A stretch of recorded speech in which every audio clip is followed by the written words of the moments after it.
Hello बच्चों, मेरा नाम अजय निगम है। मैं लक्ष्य इंस्टीट्यूट में पढ़ाता हूँ। ठीक है, तो आज हम जो है एक टॉपिक स्टार्ट करेंगे। ठीक है, और वो टॉपिक नीट हो, जेई हो या बोर्ड के हिसाब से इम्पोर्टेंट है। ठीक है, उस टॉपिक का नाम है अल्टरनेटिंग करंट। ठीक है,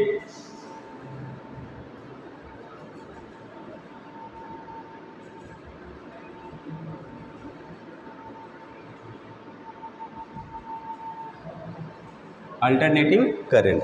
तो बच्चों, हमें सबसे ज़रूरी चीज़ है कि अल्टरनेटिंग का मतलब क्या होता है, ये जानना ज़रूरी है। अल्टर मतलब क्या होता है, चीज़ें जो है बदलना।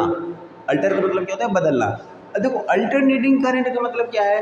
अल्टरनेटिंग करंट का मतलब है कि करंट की वैल्यू क्या हो रही है, बदल रही है। अब जैसे देखो, बदलने का मतलब क्या होता है कि जैसे मैं कहीं जा रहा हूँ, मान लो अपने घर से मैं लक्ष्य इंस्टीट्यूट की तरफ आ रहा हूँ। अब लक्ष्य इंस्टीट्यूट आ रहा है, मैं बाइक से हूँ। ठीक है, तो मेरी स्पीड होगी। ठीक है, अब स्पीड जो है टाइम के साथ भी चेंज हो सकती है, स्पीड जो है डिस्टेंस के साथ भी चेंज हो सकती है। उसी तरीके से अल्टरनेटिंग करंट के जो हम चैप्टर पढ़ते हैं, इसमें हम जो है करंट की वैल्यू जो है टाइम के साथ क्या होती है, चेंज होती रहती है। ऐसी वैल्यू, ऐसी क्वांटिटी जो टाइम के साथ चेंज होती रहती है, करंट की वो वैल्यू जो टाइम के साथ चेंज होती रहती है, उसको अल्टरनेटिंग करंट कहते हैं। या ऐसी वैल्यू जो वोल्टेज के साथ चेंज होती रहती है, उसको हम क्या कहते हैं, अल्टरनेटिंग वोल्टेज कहते हैं। ठीक है, तो इसमें सिंपल सी बात क्या है कि एन अल्टरनेटिंग क्वांटिटी। ठीक है, इसमें क्या इसकी डिफिनीशन हो सकती है, N alternating quantity, an alternating quantity that changes with respect to time। an alternating quantity, alternating quantity में ये जानना जरूरी है कि क्वांटिटी मैंने वर्ड लिखा है, यहाँ पे करंट वर्ड नहीं लिखा, क्योंकि क्वांटिटी में यहाँ पे करंट भी आएगा और वोल्टेज भी आएगा। एन अल्टरनेटिंग क्वांटिटी, यहाँ पे लिख सकते हो करंट और वोल्टेज, करंट और voltage. N alternating quantity current end voltage is one whose magnitude and directions changes with respect to time।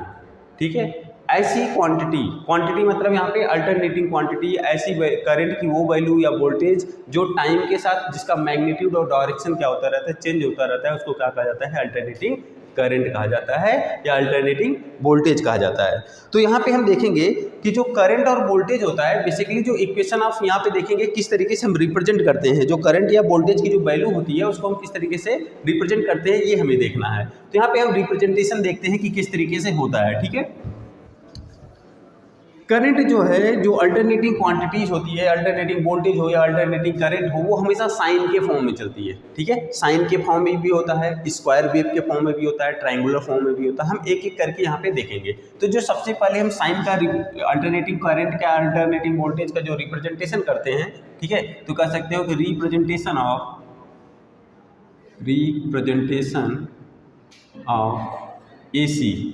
AC means alternating current और वोल्टेज। तो जो पहला होता है वो इस तरीके से चलता है कुछ। ठीक है, ये जो है यहाँ पे I हो सकता है या V हो सकता है, और ये टाइम होता है यहाँ पे। ठीक है, एक तो इसको हम क्या बोलते हैं, साइनोसॉइडल बोलते हैं। क्या बोलते हैं, साइनोसॉइडल। एक तो ये होता है। दूसरा क्या होगा, या तो स्क्वायर के फॉर्म में, स्क्वायर वेव के फॉर्म में हो सकता है। यहाँ पे वैल्यू यहाँ से चली, यहाँ पे फिर इस तरीके से। इसको अगर स्क्वायर के फॉर्म में है तो स्क्वायर बोलेंगे, अगर रेक्टेंगल के फॉर्म में है रेक्टेंगुलर वेव बोलते हैं। ठीक है, रेक्टेंगुलर AC बोलते हैं। इसको क्या बोलते हैं, रेक्टेंगुलर AC बोलेंगे। इसको क्या बोलेंगे, साइन के फॉर्म में चलता है तो इसको क्या बोलेंगे, साइनोसॉइडल AC बोलेंगे। ठीक है, इसी तरीके से क्या होता है, एक होता है ट्रायंगुलर, एक होता है ट्रायंगुलर। ठीक है, कुछ इस तरीके से जो है, इस तरीके से चलता है। ठीक है, और कभी कभी जो है इसको सातूथ भी बोला जाता है। क्या बोला जाता है, सातूथ AC। तो ये अलग अलग तरीके का जो है यहाँ पे हम पढ़ेंगे, अल्टरनेटिंग करंट का रिप्रेजेंटेशन होता है। लेकिन जो हम पूरे चैप्टर में पढ़ेंगे वो हमेशा किस फॉर्म में पढ़ेंगे, साइन के फॉर्म में पढ़ेंगे। किस फॉर्म में, साइन के फॉर्म में। ठीक है, अब इसको करंट या वोल्टेज को हम इक्वेशन के फॉर्म में रिप्रेजेंट कैसे करते हैं, तो वो चीज़ हम अगला जो पॉइंट देखेंगे वो देखेंगे कि करंट और इक्वेशन को हम किस तरीके से रिप्रेजेंट करते हैं। ठीक है। अब यहाँ पे देखते हैं किस तरीके से रिप्रेजेंट किया जाता है बच्चों। अब देखो यहाँ पे, तो अब देखो बच्चों हम पढ़ेंगे यहाँ पे इक्वेशन ऑफ एसी, किस तरीके से इक्वेशन के फॉर्म में एसी वोल्टेज को या एसी करंट को लिखा जाता है। इक्वेशन ऑफ अल्टरनेटिंग करंट या अल्टरनेटिंग वोल्टेज को, जो जनरल मैंने बताया कि जो करंट होता है अल्टरनेटिंग करंट या अल्टरनेटिंग वोल्टेज वो साइनसॉइडल होता है, मतलब साइन और कॉस तो पढ़ा होगा टेक्निकल मैथ में जो है, तो साइन के फॉर्म में होता है। साइन के फॉर्म में कहने का मतलब कि चाहे वो करंट हो चाहे वोल्टेज हो, वो साइन के फॉर्म में, साइन वेव के फॉर्म में इस तरीके से ट्रेवल करता है, इस तरीके से प्रोपोगेट करता है। ये टाइम होगा, यहाँ पे करंट की वैल्यू होगी या वोल्टेज की वैल्यू होगी। अब देखो यहाँ पे अगर ये करंट है, मान लो हम इसको क्या मानते हैं, करंट मानते हैं, तो यहाँ पे एक चीज़ होगा, ये जो वैल्यू होगी ये देखोगे इसको आई नाट कहा जाता है। क्या कहा जाता है? आई नाट। ये पॉजिटिव डायरेक्शन में तो इसको प्लस आई नाट कहेंगे, और यहाँ पे ये क्या हो जाएगा, माइनस आई नॉट हो जाएगा। ठीक है।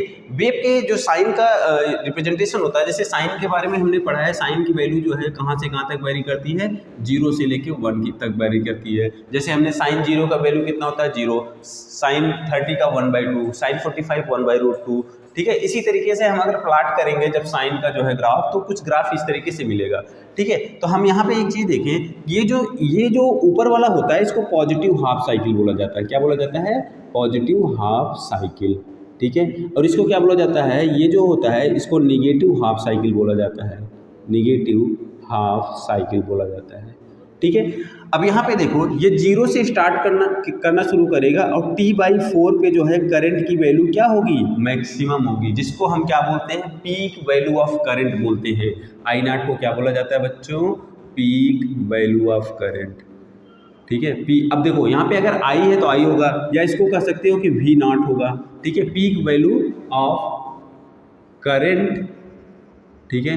अगर ये आई नाट है, अगर V नाट है तो इसको क्या बोलेंगे, peak value of voltage, peak value of voltage. अगर जैसे 11th में वेव पढ़ा है, तो वेव में ये बताया जाता है कि ये जो डिस्टेंस होता है इसको एम्पलीट्यूड ऑफ द वेव कहा जाता है।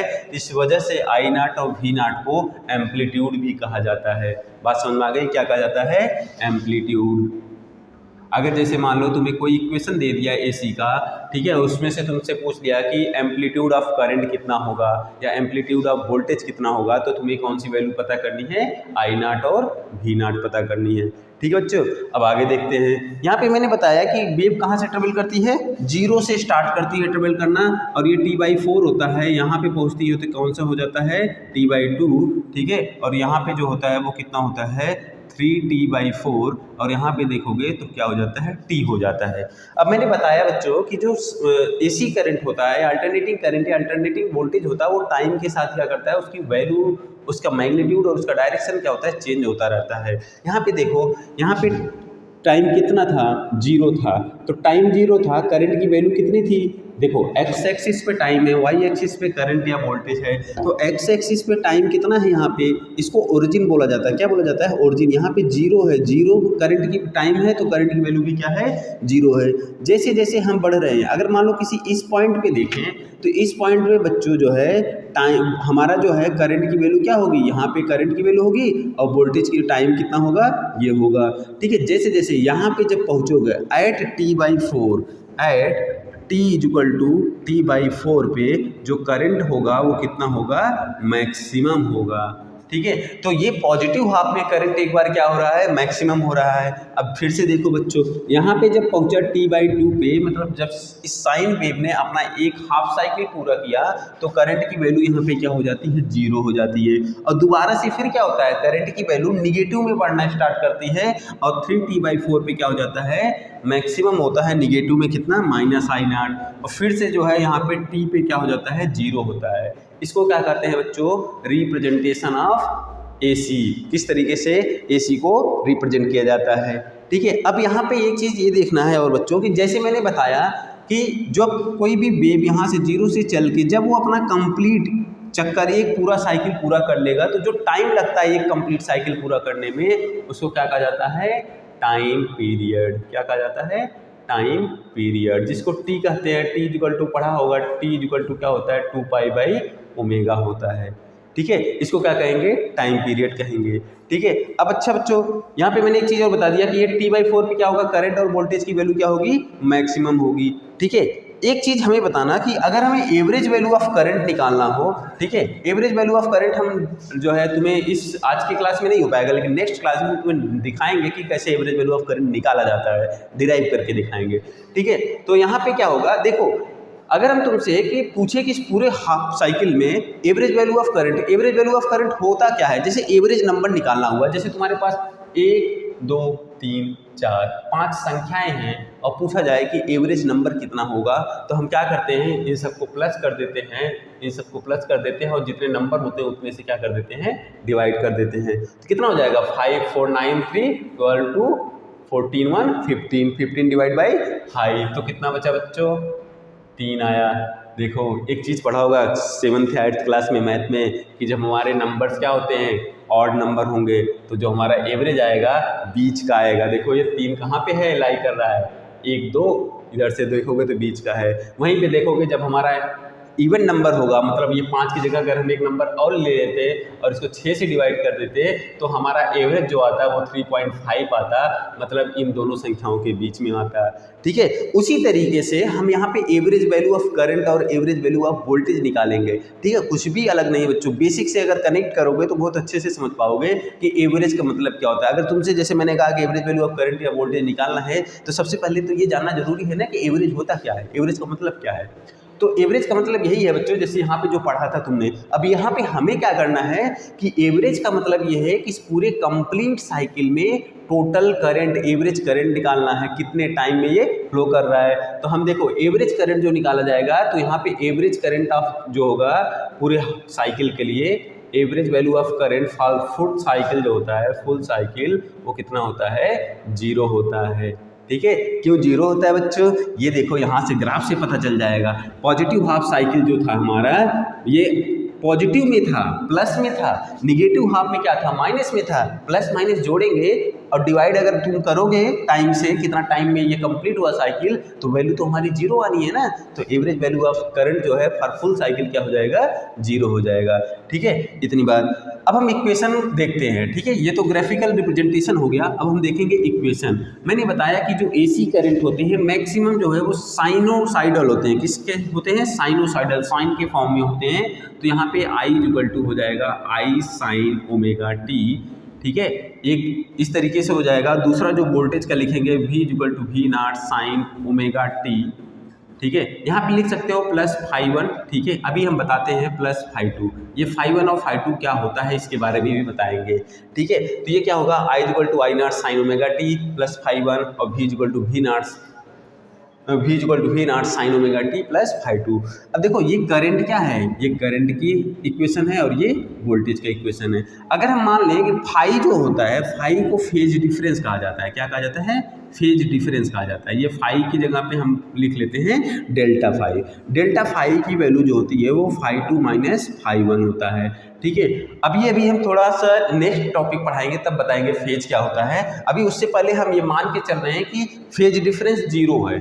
हम मान के क्या चल रहे हैं, फेज डिफरेंस 0 है। तो इसका मतलब जब फेज डिफरेंस 0 होगा तो जो इक्वेशन बनेगा I equal to I naught sine omega T और V इक्वल टू क्या बनेगा, V naught sine omega T, ठीक है। इतनी बात समझ में आ गई। अच्छा देखो ओमेगा क्या होता है, एंगुलर, क्या होता है, एंगुलर वेलोसिटी होता है। V ओमेगा इक्वल टू क्या होता है, 2 पाई f होता है। f क्या होता है, फ्रीक्वेंसी होता है। क्या होता है, फ्रीक्वेंसी। तो अगर यहाँ पे रखेंगे इस इक्वेशन में तो क्या मिलेगा, I equal to I naught sine 2 pi f into T मिलेगा कि नहीं मिलेगा। उसी तरीके से हमें वोल्टेज जो मिलेगा V equal to V naught sine 2 pi f into T मिलेगा, ठीक है। इतनी बात समझ में आ गई बच्चों। अब देखो एक चीज़ और देखो, यहाँ पे f इक्वल टू क्या होता है, फ्रीक्वेंसी, जो तुमने 11th में पढ़ा होगा वेव में, ठीक है। फ्रीक्वेंसी क्या होता है, देखो मैं ये बच्चों 12th का टॉपिक लिया हूँ तो तुम्हें 11th के टॉपिक को मैं बता दे रहा हूँ कि f जैसे फ्रीक्वेंसी होता है, हम पढ़ते हैं फ्रीक्वेंसी क्या होता है, फ्रीक्वेंसी इक्वल टू 1/में टाइम पीरियड के बराबर होता है। तभी इसी इक्वेशन को, इस इक्वेशन को यहाँ पे देखते हैं, I इक्वल टू क्या हो जाएगा, आई नॉट साइन 2 पाई अपान में कितना, capital T into small T, और V इक्वल टू क्या हो जाएगा, V नॉट साइन 2 पाई अपान में कितना, कैपिटल टी इंटू टी। तो इक्वेशन तुम्हें इस फॉर्मेट में भी मिल सकते हैं, इस फॉर्मेट में भी मिल सकते हैं और इस फॉर्मेट में भी मिल सकते हैं। तो कन्फ्यूज नहीं होना है कि नहीं सर ने तो I = I not sine omega T, मान लो अगर मैंने ये चीज़ें नहीं बताई होती, ये मान लो कि नहीं बताया होता, ये तुम्हें नहीं बताया होता, तो तुम तो सोचते कि ये 2π/T कैसे आ गया। ठीक है, तो ये इसलिए मैं बता दे रहा हूँ कि कन्फ्यूज नहीं होना है। सबका क्या है, बस फार्मूले को जो है रिप्लेस किया गया है, फ्रीक्वेंसी की जगह क्या रख दिया गया है, 1/T रख दिया गया है।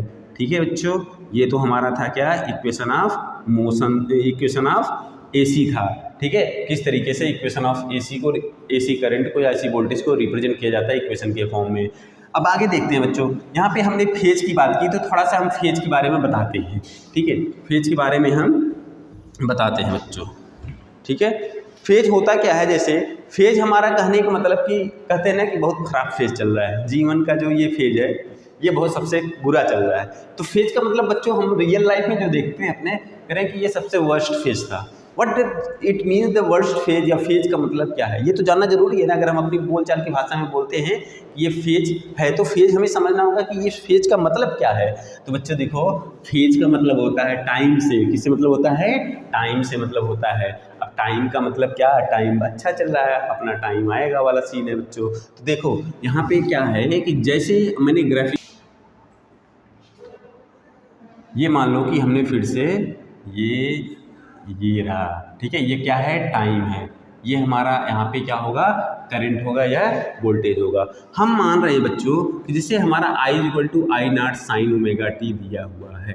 ठीक है, चलो तो मतलब यहाँ पे अब एक इक्वेशन लिखते हैं, V = V naught sine omega T plus phi. ठीक है, अब देखो कि ये साइन के साथ ये एंगल है, ओमेगा टी क्या बता रहा है, एंगल बताता है, साइन थीटा होता है ना, तो यहाँ पे थीटा की जगह पे ओमेगा टी आया है, और वोल्टेज वाले में जो थीटा आया है वो ओमेगा टी प्लस फाई आया है। हम एक ही पे दोनों बनाएंगे। अब ये मान लो कि हमारा कितना है, करंट का इक्वेशन है, किसका, करंट का। हम यहाँ से बना दे रहे हैं वोल्टेज का इक्वेशन। किसका बना रहे हैं बच्चों, वोल्टेज का।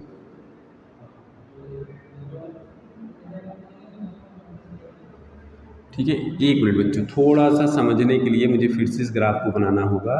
ठीक है,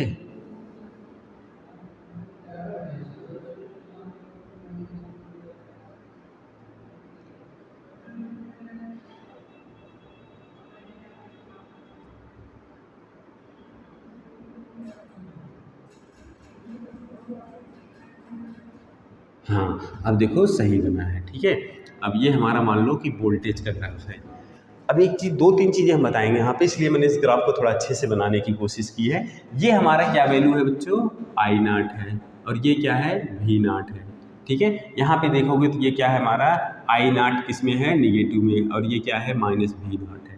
ठीक है, मैंने देखो बच्चों कहने का मतलब क्या है कि यहाँ पे जो फाई है ना, जैसे सिंपल सी बात देखो, कोई दो वेक्टर है इस तरीके से, अगर एक एक्स एक्सिस है और ये वाई एक्सिस है, यहाँ पे एक वेक्टर है, यहाँ पे दूसरा वेक्टर है, वेक्टर ए मान लेते हैं, वेक्टर बी मान लेते हैं। वेक्टर क्या होता है, वेक्टर एक ऐसी क्वांटिटी है जिसमें मैग्नीट्यूड और डायरेक्शन दोनों पाया जाता है, और साथ ही साथ वो क्या करता है बच्चों, करता है कि वेक्टर लॉ ऑफ एडिशन जो होता है उसको फॉलो करता है। मैंने 11वीं में पढ़ा होगा, फिजिकल क्वांटिटी तीन तरीके की होती है, ज़्यादातर दो ही पढ़ाया जाता है, तीसरी भी होती है।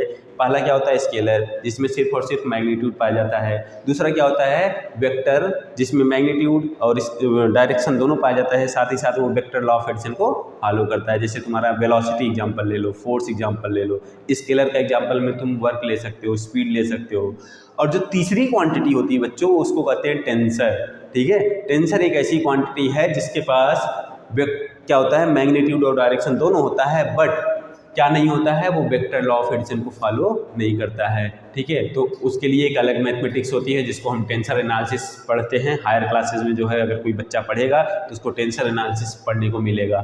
ठीक है, अब यहाँ पे देखो बच्चों, हमने बताया कि यहाँ पे ये एक्स एक्सिस के साथ मान लो एंगल बनाया, कुछ तो एंगल बनाएगा, ये मान लो कितना है, φ1 है, और ये क्या है, φ2 है। ये बच्चों अगर हम पूछें ए और बी के बीच के एंगल का डिफरेंस कितना है, तो डिफरेंस ऑफ एंगल जो होगा, ज़्यादा वाले में से क्या कर देंगे, कम वाले को माइनस कर देंगे कि नहीं कर देंगे। तो यहाँ पे बच्चों ज़्यादा में से मैंने कम को, यही जो एंगल का डिफरेंस है उसी को फेज कहा जाता है।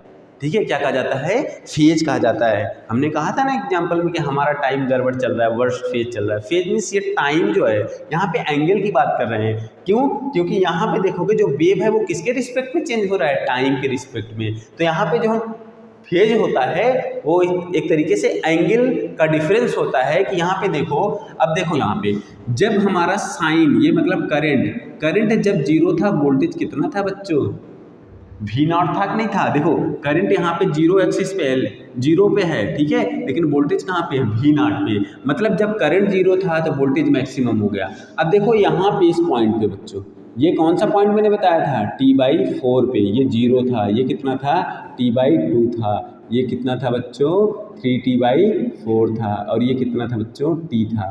बताया था ना, मैंने ये बताया था कि T/4 पे करंट की वैल्यू मैक्सिमम होती है, लेकिन क्या वोल्टेज की वैल्यू T/4 पे मैक्सिमम हो रही है क्या, नहीं हो रहा है ना बच्चों। इसका मतलब जब करंट जीरो था तो वोल्टेज V नॉट था, तो जब करंट मैक्सिमम होगा तो वोल्टेज की वैल्यू मैक्सिमम नहीं होगी। क्यों? क्योंकि वहाँ पे एक जो है आगे चल रहा है दूसरे से। कौन आगे चल रहा है, कौन पीछे चल रहा है, ये देखना है।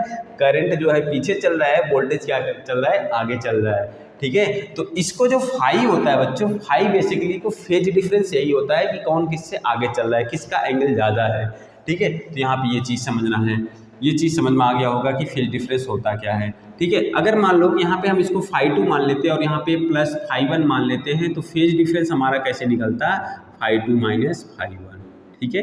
ये देखना होगा कि हम फेज डिफरेंस किसके रिस्पेक्ट में निकाल रहे हैं। अब बच्चों अगर हमसे जैसे पूछ दिया कि करंट जो है वोल्टेज से कितना आगे है, ठीक है, तो यहाँ पे देखो जैसे हमने क्या करेंगे, करंट इस तरीके से मान लो कि ये फेज डिफरेंस हो गया, ठीक है। अब अगर एक क्वेश्चंस कराएं बच्चों कि हम दे रहे हैं कि उसमें फेज डिफरेंस बताना हो, I = I0 sin ω t, ठीक है। दूसरा हमारा इक्वेशन है V = V0 sin ω t plus कितना, π/4। अब जैसे अभी ये क्वेश्चन जो था मैंने दिया, अगर यहाँ से फेज डिफरेंस पूछे तो ये जो करंट में कहाँ, करंट के साथ फाई वगैरह कुछ है क्या, फाई की वैल्यू है क्या करंट के साथ, φ1 कितना है, 0 है, φ2 कितना है बच्चों, π/4 है वोल्टेज में। तो यहाँ पे जो फेज डिफरेंस होगा दैट इज कितना, φ2 माइनस φ1, तो कितना हो जाएगा, π/4 माइनस 0, इसका मतलब कितना होगा, π/4 हो जाएगा। फेज डिफरेंस कितना हो जाएगा बच्चों, π/4, ठीक है। अब देखो एक चीज़ यहाँ पे, ये तो फेज डिफरेंस हो गया। अगर ये वेव जो है, वेव के एंगल में चेंजेज आ रहे हैं, मतलब कि अगर यहाँ पे वोल्टेज जो है हमारा करंट से कितना आगे चल रहा है, π/4 एंगल आगे चल रहा है, तो इसका मतलब कि टाइम में भी तो डिफरेंस आएगा। अगर वोल्टेज जो है आगे आगे चल रहा है तो वोल्टेज यहाँ पे अपनी साइकिल जल्दी पूरा भी करेगा, एवं एक टाइम पीरियड जो है उसका जल्दी होगा, किसके कंपेयर में, करंट के कंपेयर में। तो यहाँ पे टाइम डिफरेंस भी निकाला जाता है बच्चों। टाइम डिफरेंस कैसे निकाला जाता है वो देखो, टाइम डिफरेंस होता है, कहने का मतलब है यहाँ पे देखो बच्चों, यहाँ पे ये वाला क्या है, टाइम डिफरेंस है कि नहीं है, T/2 इसका यहाँ पे होता है, यहाँ पे होता है किसका, वोल्टेज का, ठीक है। और इसका T/4 कहाँ पे हो रहा है, यहाँ पे हो रहा है, ठीक है। तो ये चीज़ है बच्चों कि टाइम डिफरेंस भी होगा, तो जो फेज डिफरेंस होता है, फेज डिफरेंस इक्वल टू होता है 2π/t इंटू कितना, टाइम डिफरेंस में रिलेशन होता है, ठीक है बच्चों। इससे क्वेश्चन पूछे जाते हैं तो फेज डिफरेंस दे देगा और टाइम डिफरेंस निकालना होगा, ठीक है। इतनी बात समझ में आ गई बच्चों। देखो यहाँ तक तो हमें पता चल गया कि टाइम डिफरेंस क्या होता है, इस फार्मूले से ये हो गया हमारा फेज डिफरेंस, ठीक है। अब इसके आगे बच्चों, ये तो आज पहला दिन था, ठीक है, पहला लेक्चर है, इसमें अभी बहुत सारी चीज़ें पढ़ने को, हम जो नेक्स्ट क्लास होगा उसमें इससे आगे कंटिन्यू करेंगे। और नेक्स्ट क्लास की वीडियो अगर आपको देखना है, अच्छा लगा तो जो क्या करें, हमारे चैनल जो है उसको सब्सक्राइब करें, लाइक करें और शेयर करें, ठीक है। थैंक यू सो मच बच्चों, बाय बाय, सी यू।